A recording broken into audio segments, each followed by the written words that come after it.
qui a déjà été développé. Monsieur le Président, Messieurs les assesseurs, hier, il a été dit ici que nous nous opposons à la requalification parce que nous ne ferons pas preuve des fibres compassionnelles.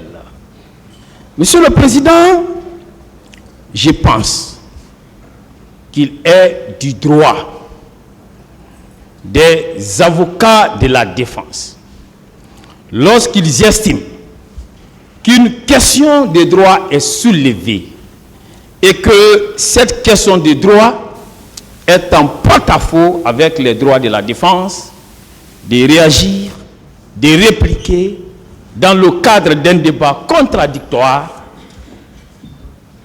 un débat qui peut être mené à bâton rompu, comme on est en train de le faire, et à l'issue duquel vous qui êtes les arbitres et les seuls arbitres en tous les acteurs de ces procès, pour que vous puissiez trancher.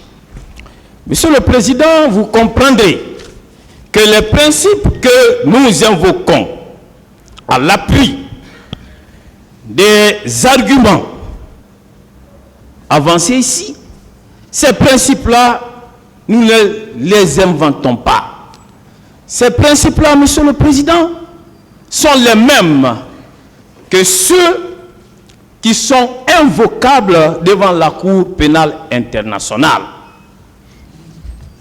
Et de l'autre côté, on voudrait obtenir une requalification rentrant dans la compétence de cette Cour pénale internationale, et on ne voudrait pas que nous invoquions les mêmes principes qui sont applicables devant toute juridiction impartiale et indépendante. Pour preuve, Monsieur le Président, le statut de Rome, tant invoqué ici, prévoit en ses articles 19 et 20 la possibilité de contester la compétence de la Cour et de discuter de la recevabilité d'une affaire en application de la règle no bis idem. Jamais deux fois pour la même chose, en d'autres termes, pour contester la chose jugée. Et au nombre également des principes généraux du droit pénal qui peuvent être invoqués devant la même Cour pénale internationale, Monsieur le Président, que nous sommes en train d'invoquer devant vous, vous avez la règle nullium crimen sine lege prévue à l'article 22 du statut de Rome. Vous avez la règle nulla poena sine lege prévue à l'article 23. Vous avez la non-rétroactivité qui est également prévue, Monsieur le Président, en matière pénale. Les règles des procédures pénales sont les mêmes devant toutes les juridictions répressives, et quel que soit le pays, Monsieur le Président. C'est ce que nous faisons. C'est pourquoi, Monsieur le Président,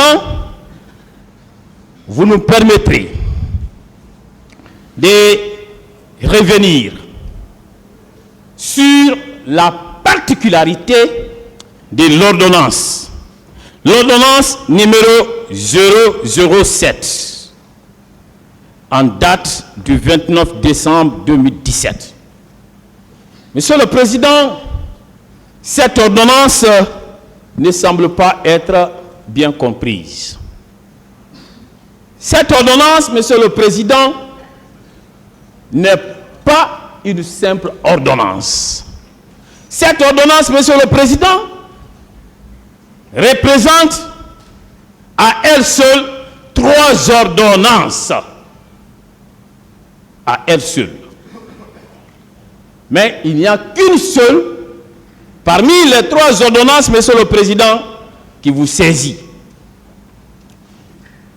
Et la preuve de cela, on ne la cherche même pas ailleurs. C'est à travers l'intitulé même, l'appellation même de cette ordonnance. L'ordonnance en question est intitulée Ordonnance de réqualification. Ordonnance de non-lieu partiel et de renvoi devant le tribunal criminel. Ça veut dire qu'il y a une ordonnance de réqualification qui est intervenue. Il y a une ordonnance de non-lieu partiel qui est intervenue. Et enfin, il y a l'ordonnance de renvoi. Monsieur le Président,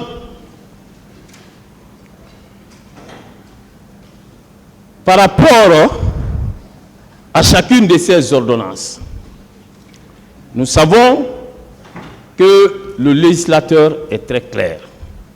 C'est pourquoi je vais vous donner lecture des dispositions de l'article 288 de notre Code de procédure pénale, qui dispose que si le juge d'instruction estime que les faits constituent un crime, il ordonne le renvoi de la procédure et un état des pièces à conviction devant le tribunal criminel. Monsieur le Président, il est évident qu'il y a une ordonnance de renvoi qui est intervenue. Et cela fait partie des catégories d'ordonnances que la seule renferme. Monsieur le Président, vous avez l'article 289 du même Code de procédure pénale qui dispose des ordonnances comportant un non-lieu partiel peuvent intervenir en cours d'information, peuvent intervenir dans les mêmes conditions des ordonnances de renvoi partiel lorsque sur l'un ou plusieurs des faits dont le juge d'instruction est saisi, les charges recueillies apparaissent suffisantes. Monsieur le Président, nous sommes d'accord avec le ministère public lorsqu'il dit que l'ordonnance de renvoi vous saisit des faits et des personnes. Mais l'ordonnance de renvoi, pas l'ordonnance de non-lieu partiel, pas l'ordonnance de réqualification. Monsieur le Président, l'ordonnance de renvoi vous saisit des faits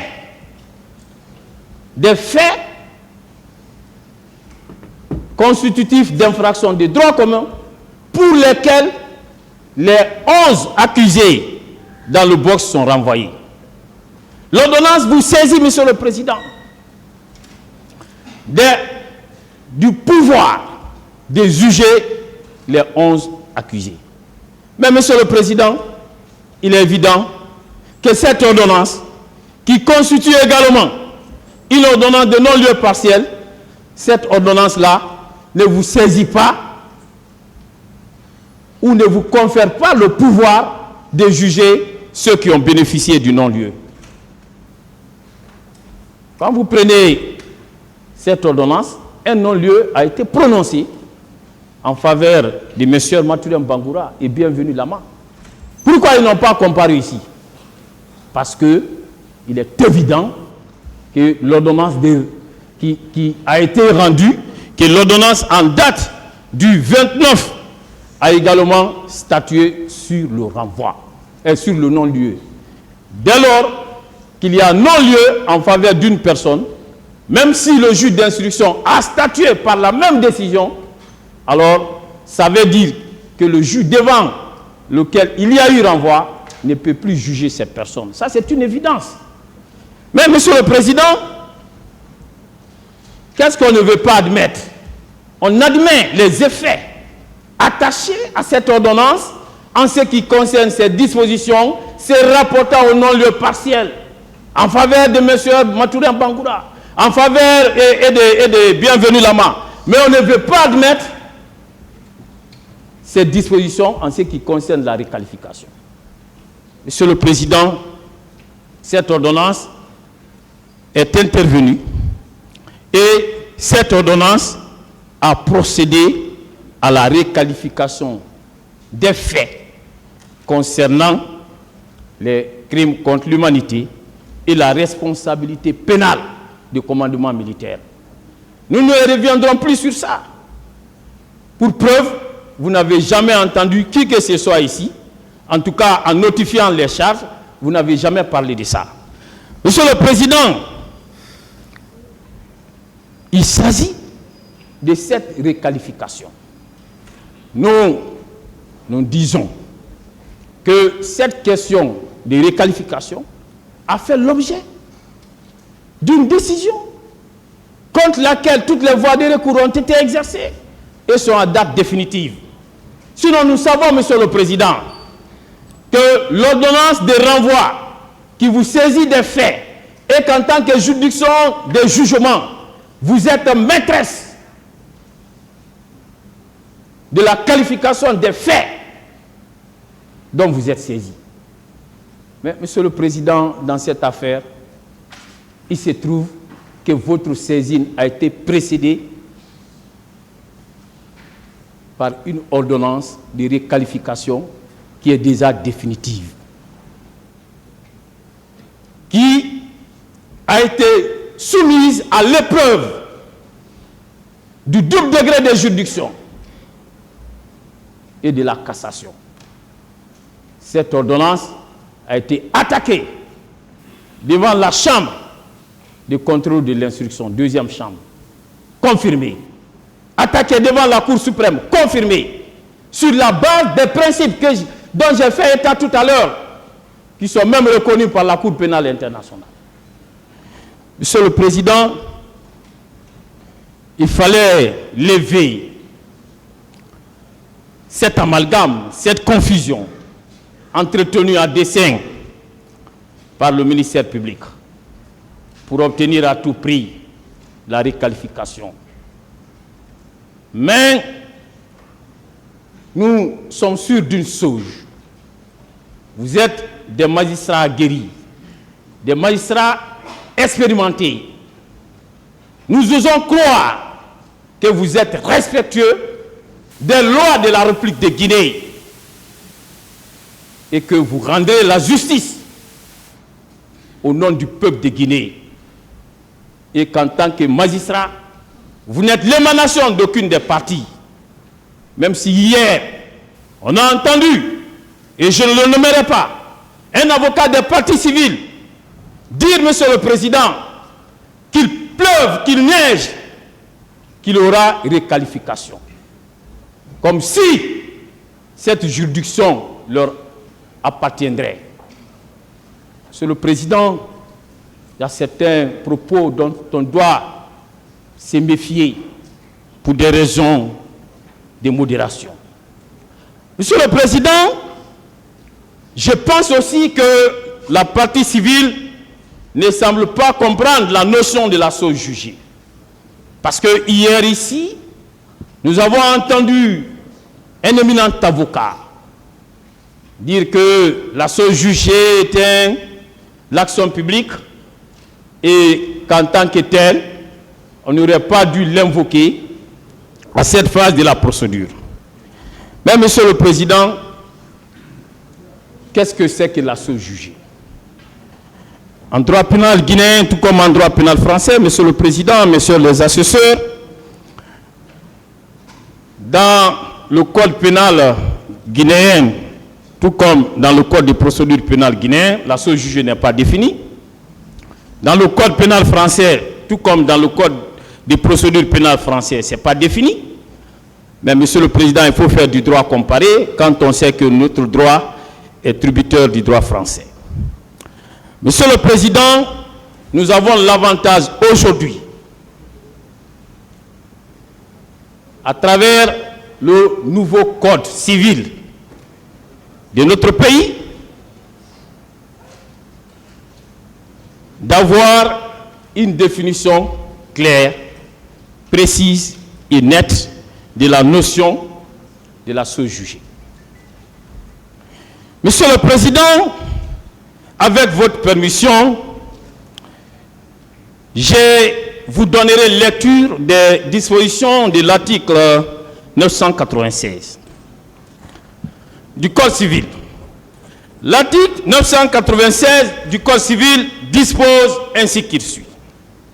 L'autorité de la chose jugée n'a lieu qu'à l'égard de ce qui a fait l'objet d'un jugement.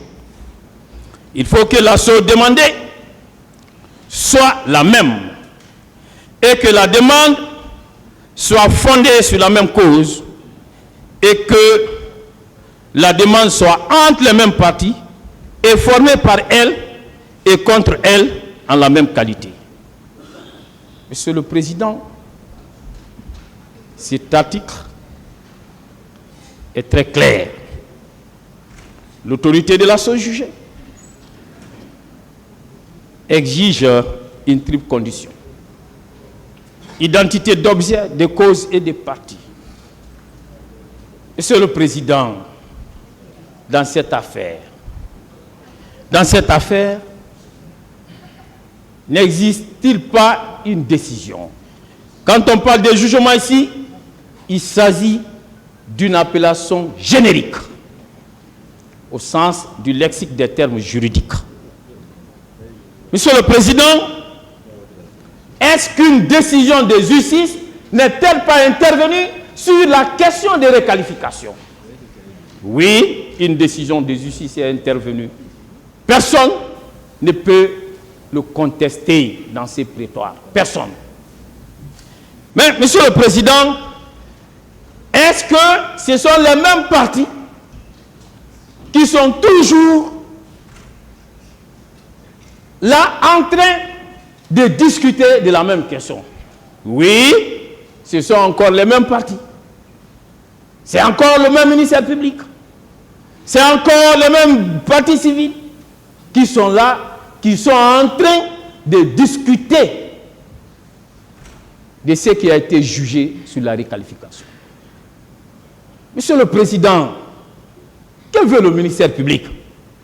Dans un premier temps, à travers le réquisitoire supplétif, il a demandé, c'était la qualification. Il a demandé la qualification des crimes contre l'humanité, des responsabilités pénales de commandement. Il l'a obtenu. Il a demandé encore, il est revenu à la charge, il a demandé la requalification des mêmes crimes en complicité. Il l'a obtenu. Maintenant, ce n'est ni la qualification qu'il demande, ni la requalification qu'il demande, mais la requalification. La requalification. Où allons-nous avec ça, Monsieur le Président? Ce sont les mêmes partis, identité des partis. Monsieur le Président, c'est la même cause. Il s'agit des mêmes faits. Il s'agit des mêmes faits. Est-ce que les faits ont changé? Il s'agit des mêmes faits. Nous avons donné lecture ici,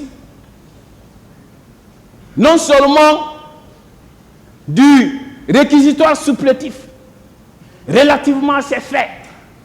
Lorsque le procureur demandait que les faits soient qualifiés de crimes contre l'humanité, de responsabilité pénale de commandement, on a fait état de ces faits-là ici. On a encore fait état des mêmes faits et c'est largement exposé, cité dans nos écritures. On en a fait également état. Monsieur le Président, donc, par rapport à l'identité des causes, il n'y a pas de débat. Il s'agit des mêmes faits qui ont servi de base à cette demande de requalification. Des mêmes faits. Donc, il y a identité des causes. Identité d'objet, on a voulu obtenir la requalification. Le ministère public l'a sollicité, l'a obtenu. Aujourd'hui, ce ministère public ne veut pas admettre que c'est lui qui l'a demandé, qui l'a obtenu et qui n'a pas exercé des voies de recours. Monsieur le Président, Comme vous le voyez, les 3 conditions exigées en la matière et qui ressortent même des dispositions de l'article 996 sont réunies. Monsieur le Président, lorsqu'il y a la chose jugée, la chose jugée, ce n'est pas par rapport à une action. C'est ce que nous voulons faire comprendre à la partie civile. La chose jugée, c'est par rapport à une décision de justice. Et lorsqu'une décision de justice, Monsieur le Président, a acquis l'autorité de la chose jugée, conformément à ces 3 conditions, dont je viens de faire état, cette décision, Monsieur le Président, s'impose à tous. Cette décision, Monsieur le Président, est considérée comme une décision qui est également passée en force de chose jugée. Et c'est pourquoi vous comprendrez que les plus grands auteurs, que je vais vous citer parce que c'est important pour l'intérêt de ces procès, des plus grands auteurs ont eu à se prononcer sur la conséquence, sur les effets de l'autorité de la chose jugée. Lorsqu'une affaire a fait l'objet d'une décision de justice devenue définitive et irrévocable, parce qu'elle ne peut plus être attaquée, soit parce que toutes les voies de recours ont été épuisées, soit parce qu'aucune voie de recours n'a été exercée dans le délai imparti, cette décision devient désormais l'expression d'une vérité, d'une présomption de vérité irréfragable qui s'impose à tous. Parce qu'il va falloir que par rapport à une question soumise à la justice, que l'on s'arrête à un moment, Monsieur le Président. C'est pourquoi, Monsieur le Président, vous me permettrez de vous donner lecture d'éminents professeurs de droit qui se sont aussi prononcés sur les effets qui s'attachent à l'autorité de la chose jugée. Je vais parler de Jean-Claude Soyer, Monsieur le Président. Je vais également parler de Bernard Bloch. Monsieur le Président, en ce qui concerne Jean-Claude Soyer, je vous donne les références de son manuel de droit et procédure pénale. Vous avez la première édition qui est de 1972, pages 341 et 342. Il a repris in extenso ce qu'il a écrit dans cette première édition, dans sa 21e édition qui est de 2012, Monsieur le Président. Vous avez M. Bernard Bloch aussi, qui dans son précis de procédure pénale, 21e édition, aux pages 1139 et 1150, aussi a eu à dire exactement la même chose. Monsieur le Président, messieurs les assesseurs, ces éminents professeurs d'ici, lorsqu'aucune des 3 voies de recours que nous venons d'exposer ne peut plus être exercée, l'opposition appel et cassation, soit parce qu'elles ont été exercées déjà, soit parce que le délai dans lequel elles peuvent être formées est expiré, le jugement acquiert la force exécutoire et l'autorité de la chose jugée. Acquiert la force exécutoire et l'autorité de la chose jugée. Force exécutoire, Monsieur le Président, cela veut dire que l'exécution par la force en est possible. Monsieur le Président, l'exécution par la force devient possible. Et qui doit exécuter cette décision? Celui qui aurait dû l'exécuter, c'est lui qui est là en train de la contester. En matière pénale, tout le monde sait que c'est le procureur qui met en exécution les sentences pénales.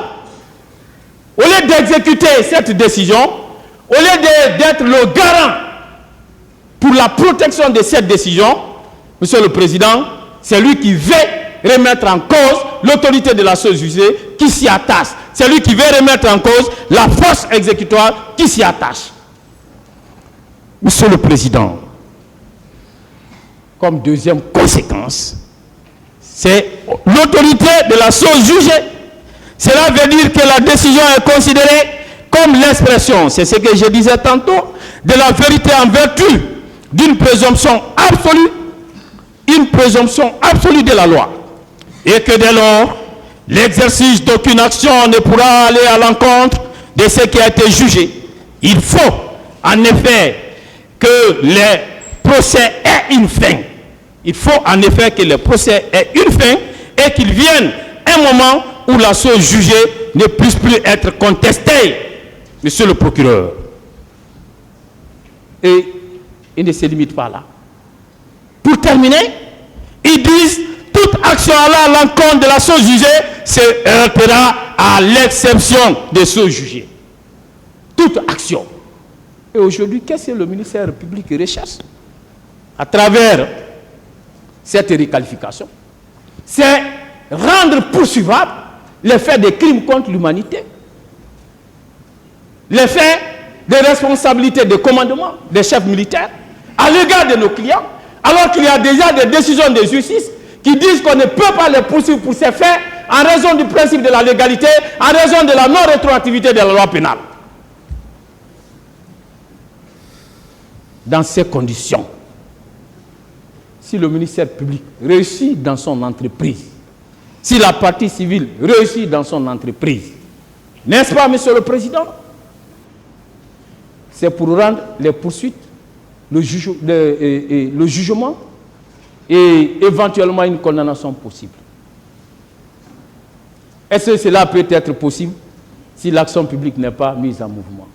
C'est pourquoi, à juste raison, on a invoqué la chose jugée et elle mérite d'être retenue et elle fait obstacle à ce que le tribunal revienne sur cette chose jugée. Monsieur le Président, ce qui m'a d'ailleurs écœuré dans le raisonnement du ministère public. Pour le ministère public, la chose jugée n'est applicable seulement que devant les juridictions de jugement et non devant les juridictions d'instruction. Ah non, la requalification demandée et obtenue, c'était devant les juges d'instruction. Mais Monsieur le Président, ça veut dire quoi? Quelle est cette décision de justice qui ne peut pas acquérir l'autorité de la chose jugée? Que le ministère public nous sorte un seul texte de loi qui lui permette de faire cette affirmation. Nul ne peut disposer là où la loi n'a pas disposé. La chose jugée concerne toutes les décisions de justice. La chose jugée, Monsieur le Président, est applicable aussi bien devant les juridictions d'instruction que devant les juridictions de jugement. C'est ça le droit. Et c'est ce que nous vous demandons de proclamer à travers la décision que vous entreprendrez. En le faisant, vous n'aurez rendu service à personne. Vous n'aurez fait que vous acquittez d'une mission que le Bobob appelle mission sacerdotale. Monsieur le Président, je continue cette fois-ci par rapport à la question d'applicabilité du traité. Et par rapport à cette question, vous savez que nous avons rappelé ici que les parties civiles ont invoqué les dispositions de 2 constitutions, voire même de 3 constitutions. La constitution du 23 décembre 1990, la constitution du 7 mai 2010, et la Constitution du 20 mars 2020, Monsieur le Président, en disant que toutes ces constitutions prévoient qu'un traité ratifié et publié au journal officiel a une valeur supérieure à toute autre loi de la République. Mais, Monsieur le Président, nous avons rappelé que les partis civils ont à dessein passé sous silence les articles 52 de la loi fondamentale de la Constitution du 23 décembre 1990, l'article 72 de la Constitution du 7 mai 2010, Monsieur le Président, parce que ces articles prévoient clairement que c'est la loi qui détermine les infractions, les peines qui leur sont applicables et la procédure. Mais pourquoi ils n'ont pas cité ça? Pourquoi le législateur, Monsieur le Président, qui sait très bien, le constituant je veux dire, qui sait très bien qu'un traité ratifié, publié, a une valeur supérieure aux autres textes de loi, pourquoi le même législateur a pris soin de dire que pour la répression, il faut une loi adoptée, promulguée et publiée au journal officiel de notre Assemblée nationale. Et le même constituant précise que la loi est du domaine de l'Assemblée nationale. Parce que les députés sont l'émanation du peuple. Et ce que ces députés votent, c'est l'expression de la volonté générale. Monsieur le Président, j'étais tout heureux hier, lorsque j'ai suivi le développement du ministère public, par rapport à cela, ce qui veut dire que le ministère public nous rejoint, même s'il ne le reconnaît pas expressément, Monsieur le Président. Le ministère public a eu à faire état des articles 703 et 724 pour les besoins de la discussion. Je vais revenir sur ces articles. Il s'agit de l'article 703 qui prévoit que pour l'application du statut de la Cour pénale internationale du 18 juillet 1998, ratifié le 14 juillet 2003, la République de Guinée participe à la répression des infractions et coopère avec cette juridiction dans les conditions fixées par le présent code. Les crimes contre l'humanité, les crimes de génocide, les crimes et délits de guerre, les crimes d'agression sont poursuivis, instruits et jugés selon les règles du présent code. Monsieur le Président, on dit du présent code, du code des procédures pénales. C'est la Cour pénale internationale qui a adopté le code des procédures pénales. Pourquoi le procureur ne s'appuie-t-il pas sur le traité de Rome en ce qui concerne les poursuites, en ce qui concerne l'instruction, en ce qui concerne le jugement? Pourquoi s'appuie-t-il sur le code de procédure pénale? Monsieur le Président, c'est pourquoi j'ai dit que la défense est d'accord avec le ministère public, parce qu'en raisonnant ainsi, le ministère public nous rejoint, le ministère public lui sait qu'on ne peut pas réprimer une infraction prévue par une quelconque convention internationale tant que cette convention n'est pas internalisée. Tant que cette convention, Monsieur le Président, n'est pas transformée en droit interne, droit positif interne. La preuve en est qu'aujourd'hui, Monsieur le Président, si nous nous permettons de parler de ces infractions, si le ministère public même se donne le droit de demander la requalification, c'est parce que nous avons désormais un code pénal, c'est parce que nous avons désormais un code de procédure pénale. Mais hier,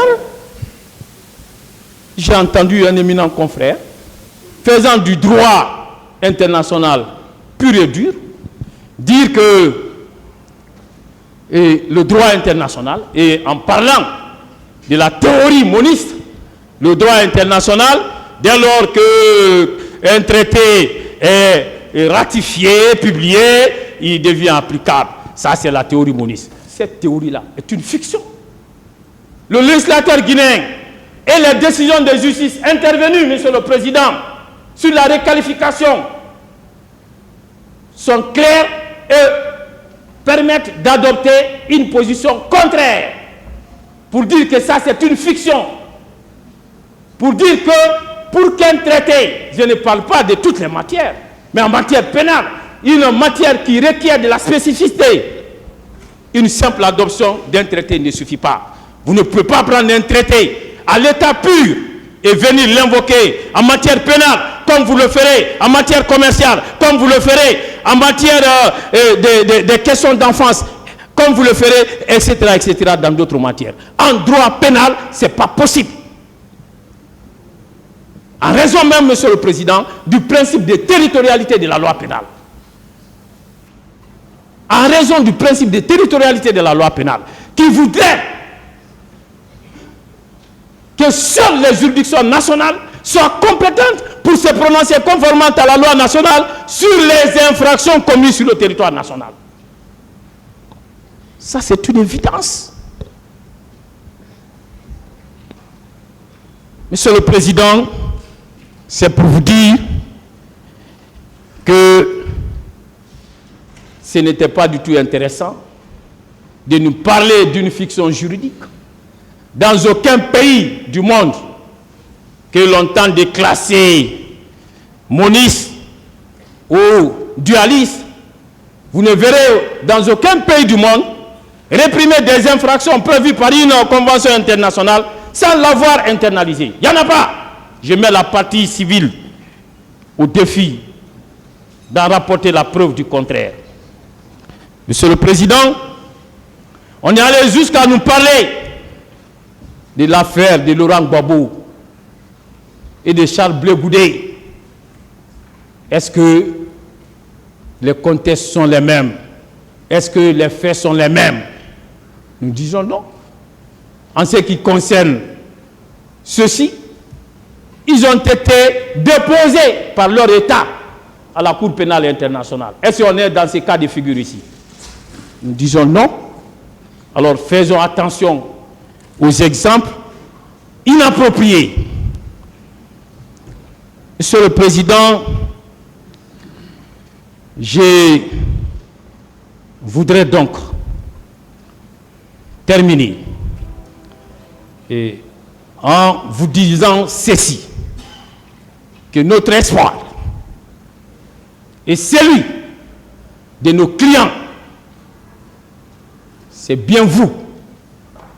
Et quand on dit vous, ce n'est pas vous pris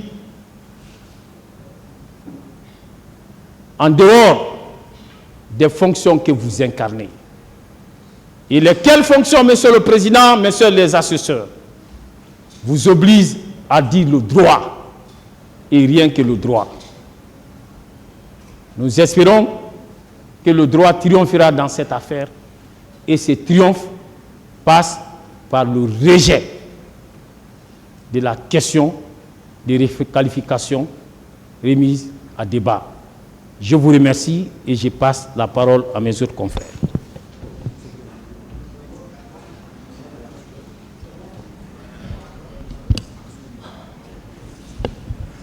Oui, vous allez à la Cour suprême, moi je vais à l'hôpital.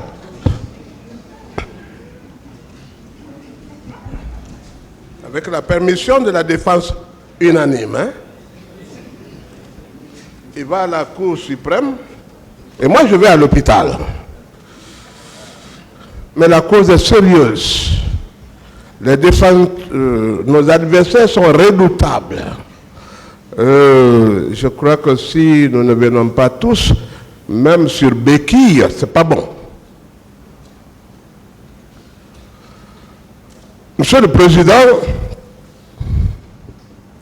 J'aurais pu terminer si mon confrère n'était pas appelé à d'autres obligations, mais on vous dira beaucoup de choses, et de très bonnes choses, et de grandes choses, et des choses concernant le droit au sens strict du mot.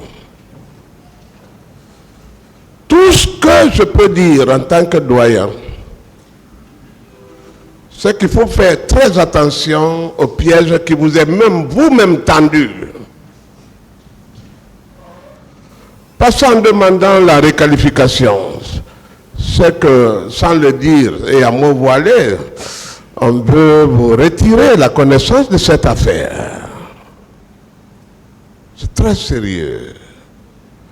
Ça veut dire aussi que ceux-là qui sont dans le box, que tout ce qu'ils ont dit est supposé non avoir été entendu. Et la conséquence, si vous accédez à la demande, c'est que nous demandons la mise en liberté de tous ceux qui sont là.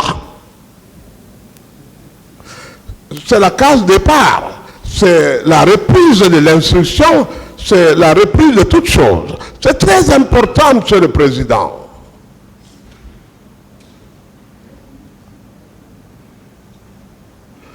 J'ai pitié du ministère public moi-même.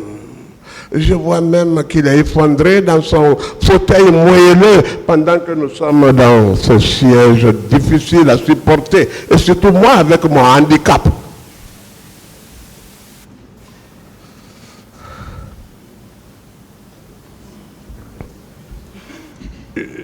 Nous vous demandons, et ce que vous entendrez sera de droit et d'extraordinaire.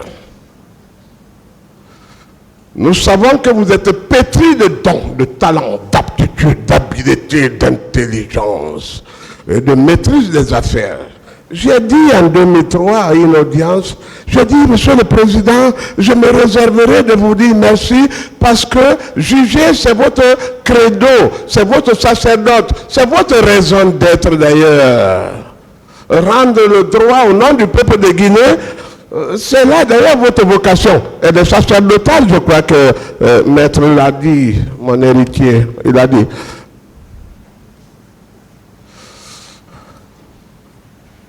Vous avez tout entendu, on ne voudrait pas revenir, moi surtout, parce qu'on dirait que vous ne comprenez pas, alors que vous comprenez. C'est pourquoi vous avez dit, on lira tout. On lira tout de ce que vous avez écrit. J'ai beaucoup de respect pour ce tribunal. Pas pour ceux qui viennent vous envahir, mais pour vous. Pour vous. Parce qu'ils deviennent nos adversaires. Et ils le sont d'ailleurs, ils l'étaient. Je crois que la coopération a cessé. Et voilà, c'est ça. Et voici la fougue. Je vous remercie, Monsieur le Président.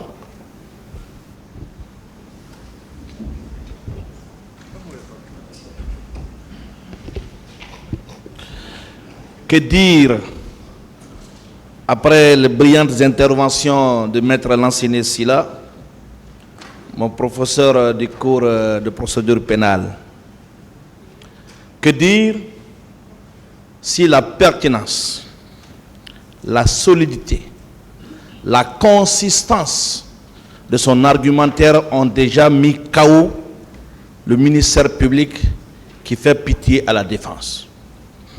Monsieur le Président, honorables assesseurs, après les pertinentes interventions, répliques de la défense, nous pensions que le ministère public allait fouiller dans ses gibecières pour nous sortir des arguments de droit.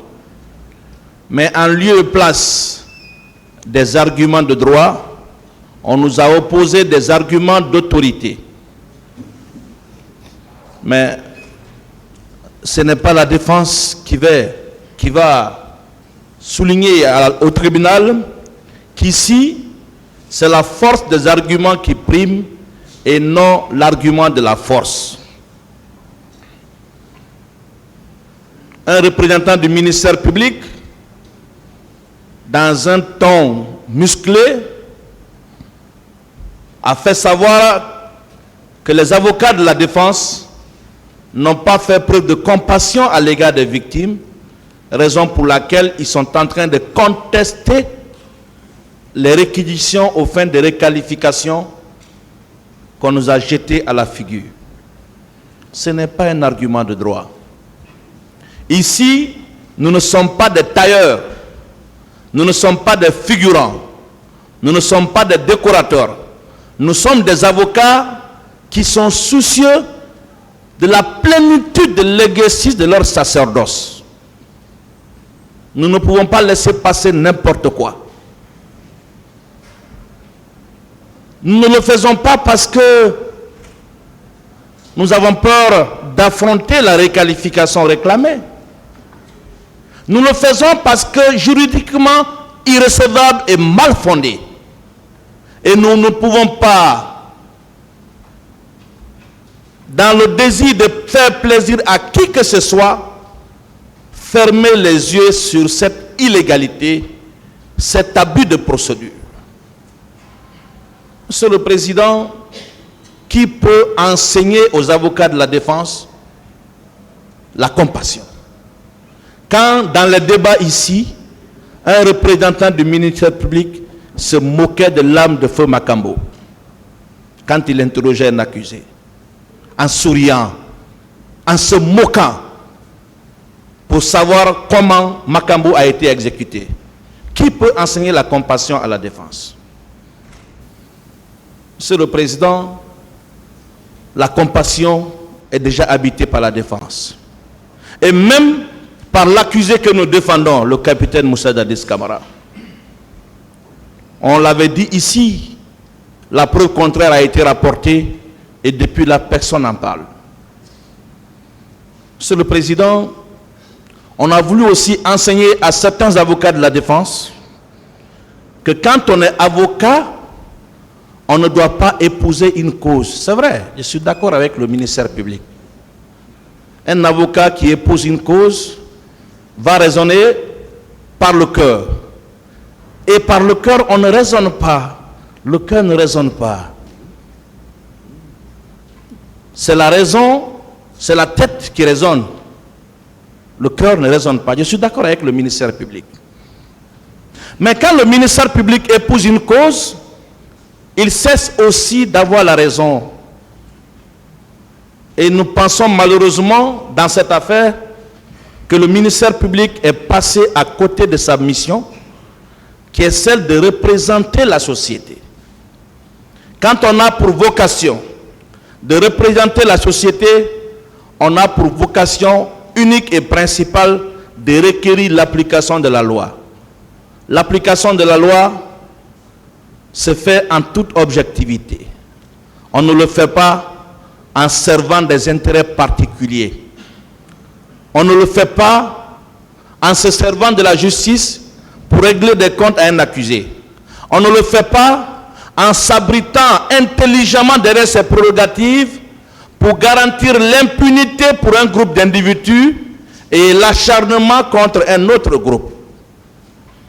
Dans ce dossier, je l'ai rappelé quand j'avais pris la parole pour répliquer aux réquisitions du ministère public, que si le ministère public était sérieux dans le cadre de la réqualification pour revendiquer la responsabilité des suprêmes hiérarchiques et des chefs militaires, devrait commencer d'abord par engager des poursuites au même titre qu'il a fait contre Bienvenu Lama, Jean-Louis et tant d'autres, contre tous les chefs militaires de la police et de la gendarmerie à l'époque des faits. Mais Monsieur le Président, nous l'avons tous déploré ici, nous l'avons critiqué, nous avions fustigé ces deux poids, deux mesures. Comment peut-on sérieusement faire entendre cette réquisition allant dans ce sens pendant que ce ministère public est incapable de faire exécuter des commissions rogatoires qui ont été établies à l'endroit du ministre de la Défense à l'époque des faits. Comment peut-on sérieusement faire prospérer une telle réquisition si les corps qu'on reproche ont leurs responsables qui continuent à se promener librement? Bon, on reste, s'il vous plaît, on va rester dans le cadre des répliques strictes aux réquisitions qui ont été faites. Monsieur le Président, je suis dans ma logique et j'en viens. Je suis en train de terminer cette partie. Allez-y, parce que vous restez, je vous ai laissé parler, c'est parce que vous êtes en train de perdurer dedans, c'est pourquoi je vous interromps. J'en viens, Monsieur le Président, et je suis dans ma logique qui consiste à critiquer les réquisitions du ministère public. Comprenez le sentiment de la défense. Je vous remercie, Monsieur le Président. Monsieur le Président, donc, nous avions dit et déploré que ces réquisitions, en réalité, en vérité, ne visent même pas tous les 11 accusés. Ces réquisitions visent en vérité le capitaine Moussa Dadis Camara. Il faut qu'on ait le courage de le dire. Mais il faut voiler la face. Il faut maquiller cet acharnement-là pour faire un semblant de requalification à l'égard de tous les accusés. C'est ce que nous voulons démontrer, Monsieur le Président. Donc, Monsieur le Président, nous allons encore revenir, cette fois-ci avec de nouveaux éléments. Le confrère Lansiné a presque tout dit. Sous la chose jugée et le principe de la légalité des délits et des peines.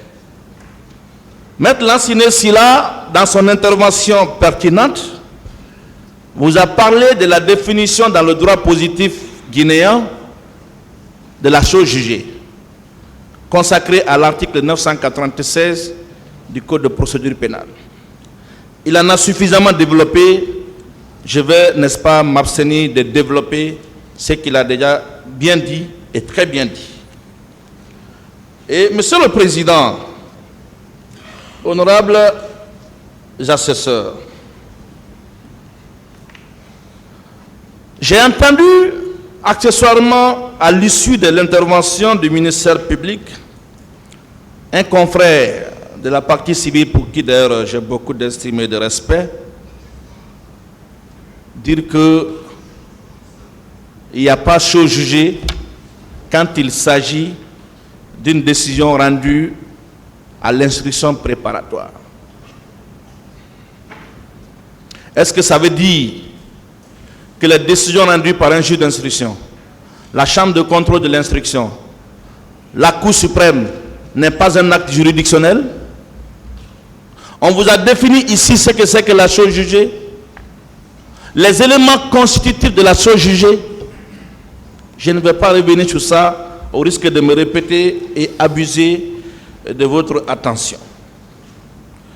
Monsieur le Président, le confrère également a parlé de l'ordonnance de requalification, de non-lieu et de renvoi devant la juridiction de ce siège. Là encore, j'avais prévu d'en parler, mais le confrère a tellement bien dit que je ne peux pas me permettre, n'est-ce pas, d'abuser de votre attention sur ce point. Il a dit que cette ordonnance résume 3 décisions. Une décision de non-lieu, une décision de requalification, une décision de renvoi. Il y a un seul point qui m'intéresse, sur lequel je veux épiloguer. C'est la décision de requalification. Cette décision de requalification a l'intérêt d'avoir définitivement tranché une question de droit. Une question de droit. Cette question de droit tranchée a fait l'objet de contestation jusqu'à la Cour suprême. qui a construit une jurisprudence qui doit guider votre décision. Monsieur le Président, lorsqu'on vous demande de contredire la plus haute instance judiciaire du pays, on n'est pas en mesure de vous dire sur la base de quel texte, derrière quelle disposition légale vous pouvez vous abriter pour remettre en cause une question de droit, une question d'interprétation du droit qui a été définitivement réglée par la plus haute instance judiciaire du pays. Quelle serait l'utilité d'exercer un recours contre une décision de requalification si ce n'est pour obtenir une décision définitive? Si les décisions rendues à l'instruction préparatoire ne peuvent pas être revêtues de la chose jugée, mais personne ne ferait appel d'une ordonnance de requalification. Personne. Parce qu'on aurait dit, ce n'est pas la peine d'aller devant la chambre de contrôle, parce que même devant le tribunal, on peut revenir sur ce que le juge d'instruction a déjà décidé. Le droit, c'est aussi une question de bon sens. Et j'ai comme l'impression que ce bon sens a quitté ce prétoire.